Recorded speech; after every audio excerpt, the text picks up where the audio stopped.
ශේෂ්ත්‍රය වැඩෙද්ද ඔයාට ශේෂ්ත්‍රයක් නැත්නම් අනිවාර්යයෙන්ම ඔයාට කියලා ශේෂ්ත්‍රයක් තෝරගන්න මොකක් හරි බැරිස්ටාද මැකැනික්ද ඔටෝමොබයිල්ද ඕනම දෙයක තමන් කැමති ශේෂ්ත්‍රයක් තෝරගන්න ඒ ශේෂ්ත්‍රයේ වැඩක් වෙන්න ශේෂ්ත්‍රයේ වැඩේට හැම තැනම තැනක් තියෙනවා හරිද මම හරි හොඳම උදාහරණයක් කියන්නම් අපිත් එක්ක මල්ලි කෙනෙක් ආවා ඒ මල්ලි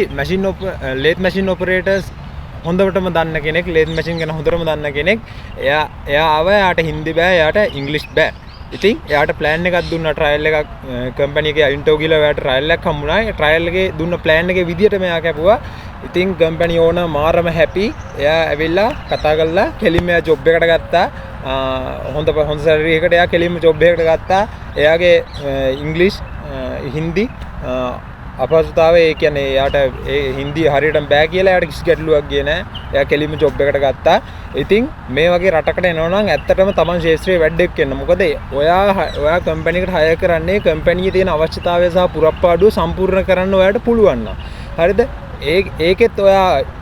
හොඳම වැඩක් නම් ඔයාට ජොබ් එකක් හොයාගෙන එච්චර අමාරු වෙන්නේ නැහැ තමන්ගේ ශේෂ්ත්‍රේ හරිද ඒ වගේ මේ රටවල් වලට අදාළ ශේෂ්ත්‍ර මොනවද මේ රටවල් වල හයර් කරන්නේ මොන ශේෂ්ත්‍ර වලද කියලා ස්ටඩි එකක් කරලා ඒ ශේෂ්ත්‍රයේ ලංකාවේ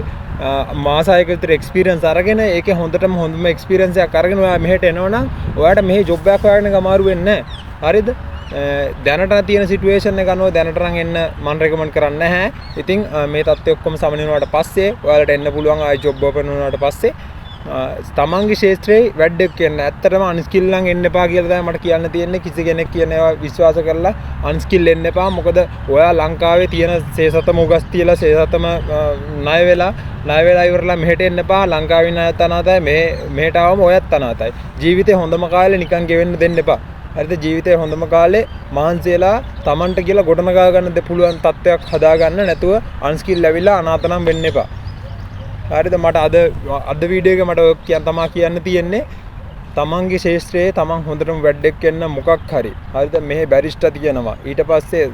මැෂින් ඔපරේටර්ස් එතනින් ගියාට පස්සේ තව ශේෂ්ත්‍ර ගණනාවක් තියෙනවා හවුස් කීපින් ඒ හැම ශේෂ්ත්‍රයේම තමන් වැඩක් වෙන්න ඔය කෙලින්ම ඔයාට ට්‍රයල් එකක් ඉල්ලන්න කියලා ඔයා ඉන්ටර්විව් යන කම්පැනි ඔයා කෙලින්ම සර් මට ට්‍රයල් එකක් දෙන්න කියලා ඔයා ට්‍රයල් එකක් ඉල්ලන්න ට්‍රයල් එකෙන් පෙන්නන තමන් කොච්චර වැඩෙක්ද කියන ක්‍රියාවෙන් පෙන්නන්න හරිද අන්නේ තත්ත්වයටපත් වෙලා මෙහෙට එන්න ජීවිතේ කොට දාගන්න පුළුවන් බයි බයි